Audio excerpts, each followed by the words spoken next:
Well, welcome back, everybody, to the Raider Roster Report. This is Raider Sparks coming out with another episode today. And I thought now that we've got our UDAs and everything else, I think we have 90 men on our roster. We may have 88, depending on which site you look at. But anyways, I think we're pretty much full right now. So any more moves, we'd be looking at some cuts or trades and that type of thing. So, but I wanted to get into the offensive line. I think for me, there's three position groups that are the most intriguing, and so. Please, hopefully, if you're out there listening, like, share, subscribe. Please make comments. I'll probably ask a lot of comments for the video. Just want to see what Raider Nation thinks after our draft or UDFA signings, kind of going into, I guess the next thing would be the rookie mini camp.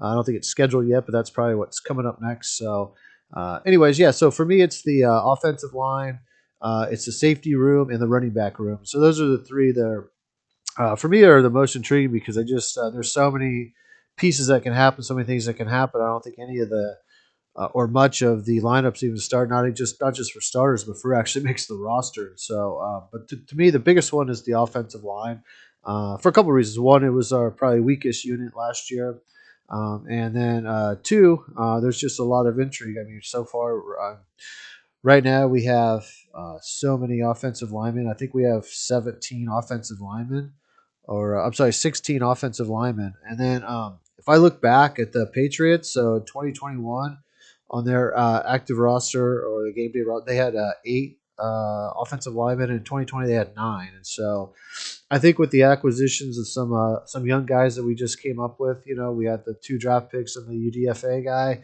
and being the fact that the rest of our line's pretty young. I mean, Andrew James 1 year basically at center, and Leatherwood, and then Simpson's only 2 years in. So I think we keep nine guys just to let the rookies come up a little bit, and but also keep some experience. But we'll see how it goes. I think the easiest thing to do is to compare, or I sort of have three different groups, I guess. And so I've got the guys that are just tackle prospects only. So you got Colton Miller, who obviously is starting left tackle, is no question. And Brandon Parker, who this regime re-signed right for 1 year as sort of a placeholder. Um, and if we were to move on from him, it doesn't save us a ton because I guaranteed him 2.6 million. So we'd save about $1 million if we did move on. So I guess the dead cap's not huge. It's not ideal, but since for a guy you just signed. But the interesting thing is, so I look back at other Patriots, and so he's comparable more, I guess, the Nate Solder of the world. So 6'7", Nate was 6'8", 319 versus 320. They both had about 35-inch arms, so about the same there. 5'3", 7", but Nate Solder was 5'05" on the 40. So much more athletic. But the one thing I noted with Brandon Parker, which I didn't realize, his short shuttle is 4.68. I mean, Nate's is 4.34. But as far as all the other tackles we have, I mean, that's pretty good. Actually, Jackson Barton is actually slightly better. But I mean, Brandon Parker does have a lot more mobility, so I could see the attraction to him, and he does compare a little bit to past tackles. I mean, the average tackle for the Patriots was 6'5", so he's taller. 316, 320. We all know the right tackle on the Patriots is much heavier than their left typically. I mean, if you just go look at the last, I don't know, 10 years or so, you kind of see that. But I mean, Brandon Parker kind of the 40 times a little slow, but I mean, he's got the other measurables. He's got the vertical. He's definitely got the short shuttle, and then the three cone is kind of similar. So I could definitely see why they re-signed him. And then Jackson Barton, he's a little on the lighter side. He's 310, a little 34-inch arms, which is fine. 5'18", 40, so that's good. 27 vert, 109 broad jump, 466 short shuttle, and 785 three cone. He bench pressed 25 times. So, and they actually did sign him as well. So they went out and got him as well. And he's basically a tackle only type project. If we did cut him, we'd save $1 million. There's no dead money. He's paid $1 million. So, I mean, you never know what's going to happen with him. I don't think he makes the team. I think he's more of a practice squad or not making the team at all. And then Bam, we just signed, which I love it because if you look at the two most successful, you got Trent Brown and Marcus Cannon for the Patriots, both in that 350 range. And I know right now it's saying that Bam is 339. He's not. He's at least 250. So I put him in the same category as Trent Brown and Marcus Cannon, who both had really good success. And if you look at the measurables, I mean, 88-inch wingspan, which is more than Trent Brown and Marcus Cannon. The 40 time, it's a little slower than the 5.43. Those other guys were exceptional with that 5.29 and 5.26 for the guys that size. But 26 vert, which falls right in between them because Trent Brown was 23 and a half and Marcus was 30 and a half. The broad jump, Trent Brown was 97, Marcus Cannon was 105, and Bam finished at 96. So that's kind of right there with Trent Brown. Uh, the short shuttle 502. Those other guys were like 578 and 597. But the three cone, Trent Brown 823 and Bam 825. So I mean he's kind of right there, and I think even though he has a little bit less of the agility, he has a little bit longer arms, so it could kind of make up for it. But I'm interested to see what happens with him because they've had such great success with these massive right tackles that you never know that's a possibility. And so let me know if you think which tackle only besides Colton Miller makes the roster. We have Brandon Parker, Jackson Barton, and Bam Olasini.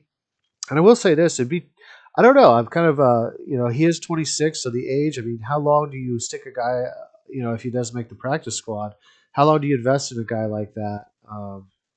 That's an interesting question because he is 26. So who knows? By the time he's ready, he's 28. I don't know. So hopefully he's closer to ready than not because I would love to see this guy manning that right side with that big body, that big frame. We could really use that in our offense. I think that would be fantastic if he's got the footwork and the hand placement. And Coach Priscilla's got his work cut out, but he's done it with Trent Brown and Marcus Cannon, so no reason why he couldn't do it with him. So. And then onto the interior offensive line, and obviously we'll bring up our pick Dylan Parham. But I thought that it was interesting. I basically had given about 7 different names. I gave 5 names, and then I've given 2 since then. Cole Strange, who went to the Patriots, so that would have been a perfect fit for us. Dylan Parham was one of them who went to us. Cam Jorgens to the Eagles, Zach Tom to Green Bay, Logan Bruce to the Rams, and then Luke Wattenberg went to Denver. So those are basically the 7 guys that I thought were the profiled the best for the Raiders, and they all got drafted. And then obviously Cole Strange was the perfect fit for us because he went to the Patriots, and so and then we ended up with Dylan Parham, who's also a very good fit for us. So, but the other category is sort of that combination, that tackle guard combination, uh, and the reason why I kind of started with the interior line is because if you look through the Patriot history, 6'4" and below is the number, right? There really aren't any guards above that unless they were put in because of injury, that type of thing, or they use these swing tackle or tackle slash guard combinations, the bigger guys, and then they use them on special teams. Um, so it's very interesting. It's a very and I thought with the draft, they had Sawyer come in and a couple of these other. I think the guy from Michigan State as well come in. So these bigger guys that are projected to be guards and not tackles. And so I thought, well, maybe they're changing their ways because to match what we already have with Simpson and Denzel Good and Illuminor and Leather, kind of match what we already have. But they went right back to their playbook and got Dylan Parham. So let's talk about the interior line first, I guess. So Andre James, 6'4", 299. And 5.32 40, so it's a little slower than you would want from your typical lineman for these guys. I mean, usually it's closer to the 5 or whatnot. So yeah, like the 5.2 area, so it's not too bad. He's kind of right there. And I'm sorry, I was just looking for what that was. I'm not seeing it, but anyways, but he's right there. So Andre James, he had the vert at 29, the broad jump at 105, 484 short shuttle, which is fine. 8 is a little slower for the 3 cone and 21 reps. It's a little light. So, but he pretty much qualified. He's right at 6'4". So is Brett Hagee, who we signed. So, but Andre James is, he's got dead money. He's got in 2022, if we cut him, it would be 1.4 dead, and in 2023 it would be 1.9 dead money. So I don't think he's going anywhere. So I have him as a solid making the roster guy. Um, for sure. And then Brett Hagee, who we signed as a backup center, 6'4", 310.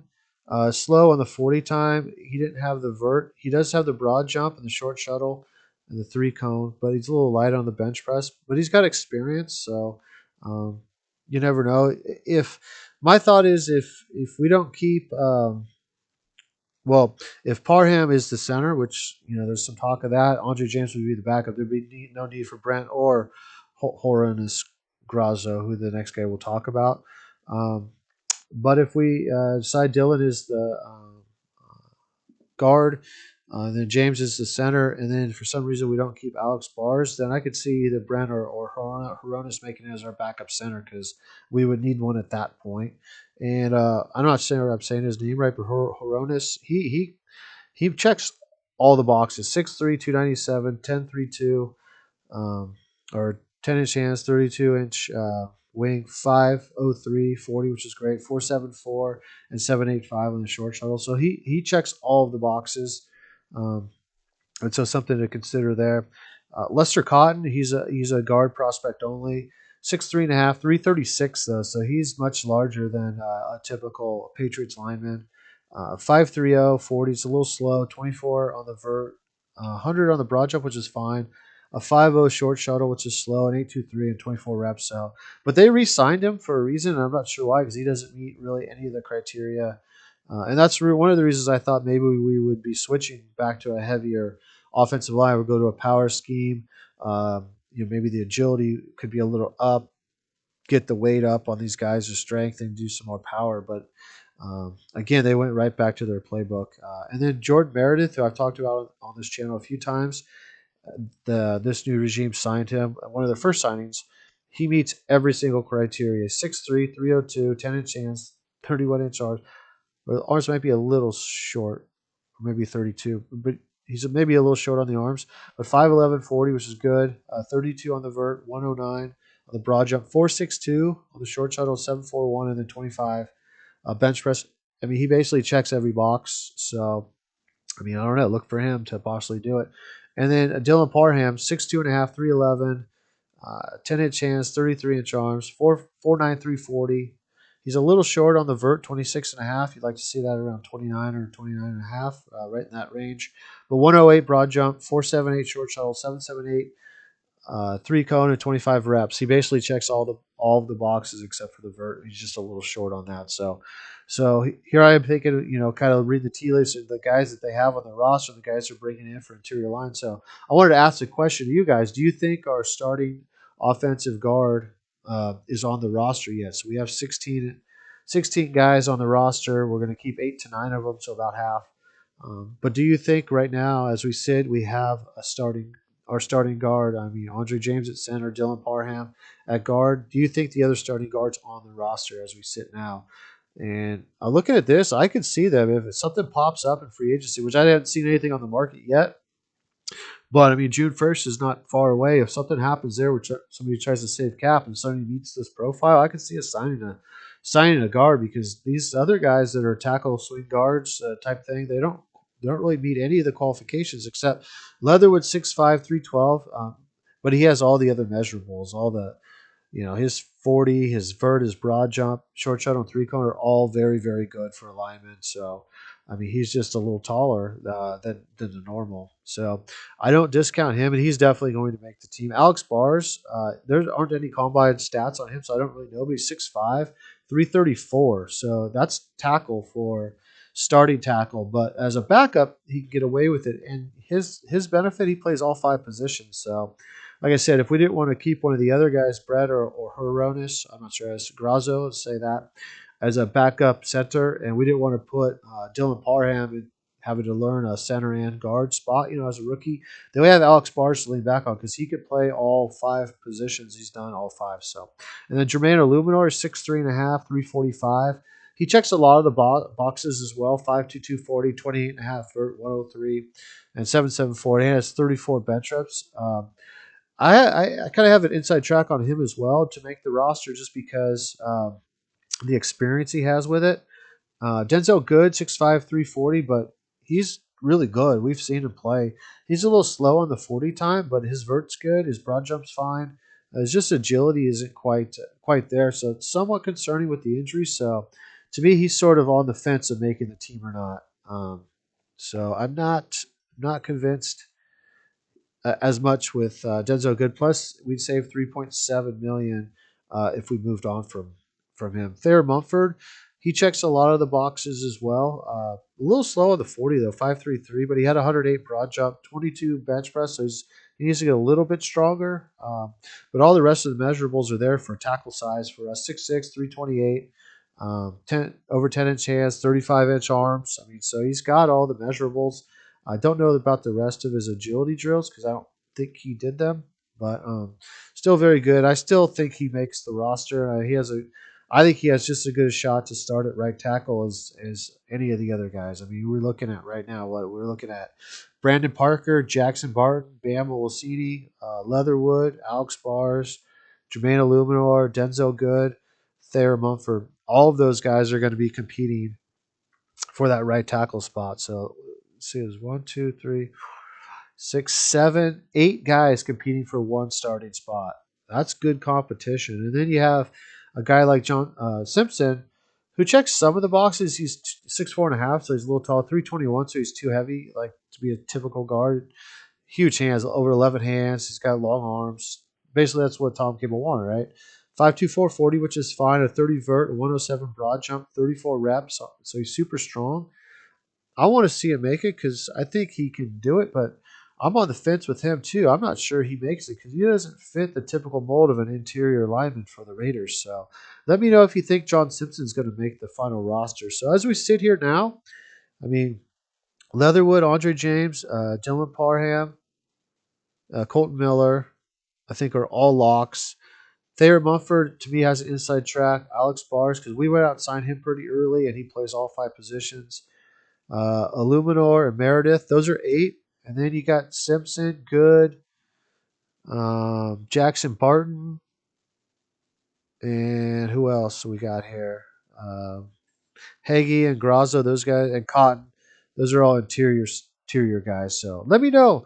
Give me your 8 to 9 guys that you think are going to make the roster out of the 16 that we have. So actually, give me your 9 guys. Let's do that. Give me your 9 guys that you think is going to make it. I mean, I was thinking we were going to change the body's type and style, but we went right back to the playbook with Dylan Parham. So it doesn't look good for John Simpson. Let's put it that way. Denzel Good, I don't think it looks great for either. Although I'm rooting for him, but just Jermaine Illuminor has the experience, and he's 6'3.5" to play that interior spot, which is what they want. He is heavier, but he's got a lot of the same mobility, the same strength. So I kind of look for him. Leatherwood financially, I mean, we can't really move on. It's 11.7 dead money. And so, I mean, he competes for both spots. I mean, he's got all the athletic traits in the world.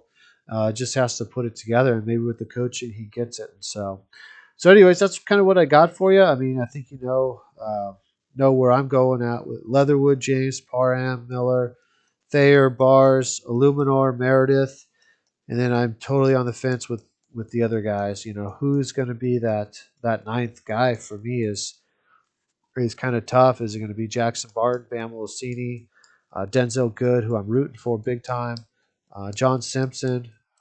I don't know, Brett Hagee, or Graza. I don't know if we keep the extra center since we got James Parham and Bars. And then I got Meredith making it just because he checks every single box physically that they're looking for. He's young and just needs a shot. So as far as the free agent market, I mean, there's a few guys: John Miller, Billy Price, Trey Hopkins, that are kind of out there. I think there's some talk of a couple Cowboys that meet the profile that might get cut to save some money. So let's look for that. And then any other thing that happens June 1st, let me know. But yeah, definitely let me know your 9 guys that you think is going to make it. If you think and also if you don't think we have our one of our starting guards on the roster, let me know. Let me know if we're going to go out and get somebody or a tackle too. I know there's a lot of talk of us getting a tackle like Daryl Williams, something like that. Uh, but like I just listed off, we have basically 8 guys going for that right tackle spot: Brandon Parker, Jackson Barton, Bam Olasiti, Leatherwood, Bars, Illuminor, Good, Mumford.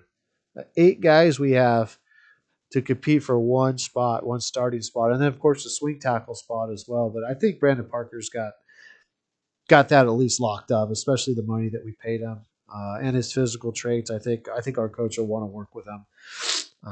So yeah, that's all I got. Let me know your thoughts on the Raiders offensive line. I think next time I'll do either the safety or the running back room, and then I'll switch it the other way around. But yeah, love to hear your thoughts, Raider Nation, on the line, and I will talk to you later. This is Raider Sparks. I'm out.